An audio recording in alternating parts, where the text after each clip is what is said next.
राम जन्मभूमि मंदिर प्राण प्रतिष्ठा का महत्व और श्री राम जन्म कथा। राम जन्मभूमि मंदिर भारत के अयोध्या में सांस्कृतिक और धार्मिक महत्व के प्रतीक के रूप में खड़ा है। भगवान राम का जन्मस्थान माना जाने वाला यह पवित्र स्थल हर साल लाखों भक्तों और तीर्थयात्रियों को आकर्षित करता है। इसके ऐतिहासिक और आध्यात्मिक महत्व से परे मंदिर का सार प्राण प्रतिष्ठा की प्राचीन वैदिक प्रथा में गहराई से निहित है, एक अनुष्ठान जो देवताओं में जीवन का संचार करता है। ऐतिहासिक महत्व। अयोध्या के मध्य में स्थित राम जन्मभूमि मंदिर सदियों से ऐतिहासिक और धार्मिक बहस का विषय रहा है।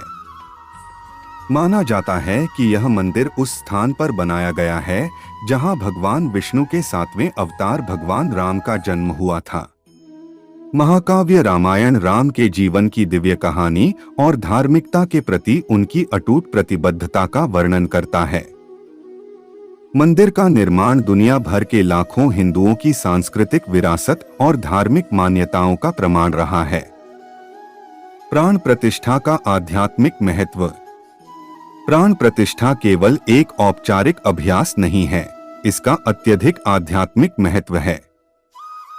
ऐसा माना जाता है कि इस अनुष्ठान के माध्यम से देवता मंदिर के भीतर अपने दिव्य रूप में उपस्थित हो जाते हैं। भक्त प्रतिष्ठित मूर्तियों को परमात्मा का जीवित अवतार मानते हैं, जो उपासक और दिव्य क्षेत्र के बीच सीधा संबंध स्थापित करते हैं। ऐसा कहा जाता है कि प्राण प्रतिष्ठा के दौरान संचारित ऊर्जा मंदिर के भीतर एक पवित्र वातावरण बनाती है, जो इसे एक ऐसे दायरे में ले जाती है जहां आध्यात्मिक साधक परमात्मा के साथ गहरा संबंध अनुभव कर सकते हैं। ऐसा माना जाता है कि अभिषेक समारोह के दौरान उत्पन्न कंपन आसपास के वातावरण को शुद्ध करते हैं और प्रार्थना और ध्यान के लिए अनुकूल वातावरण बनाते हैं। श्री राम जन्म कथा। राजा दशरथ को पुत्र प्राप्ति की तीव्र इच्छा थी। इस इच्छा की पूर्ति के लिए उन्होंने एक यज्ञ किया।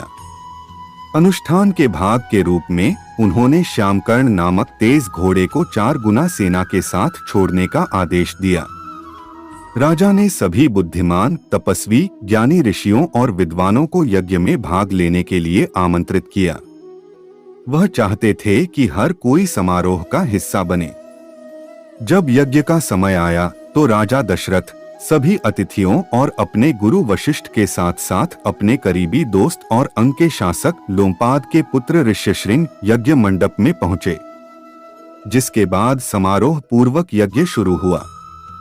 यज्ञ के समापन के बाद सभी विद्वानों, ब्राह्मणों और ऋषिमुनियों को आदर पूर्वक धन, गाय और अन्य उपहार सहित दक्षिणा दी गई और आदर पूर्वक विदा किया गया।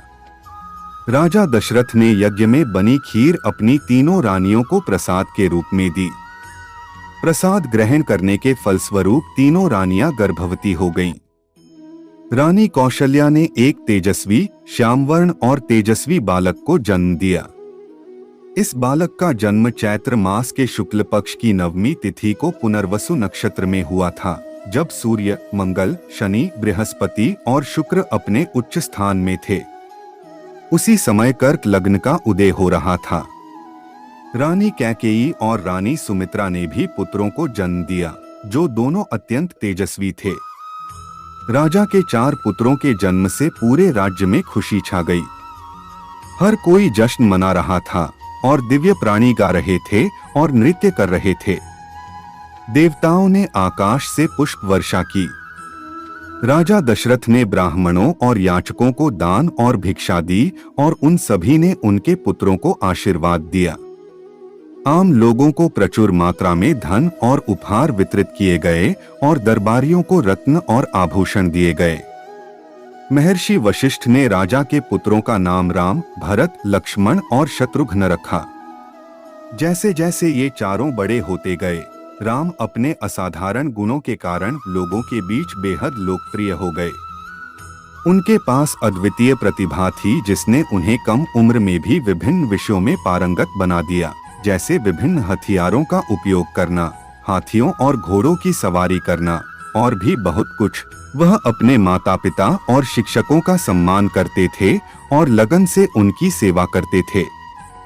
उनके 3 भाइयों भरत, लक्ष्मण और शत्रुघ्न ने भी उनके उदाहरण का अनुसरण किया।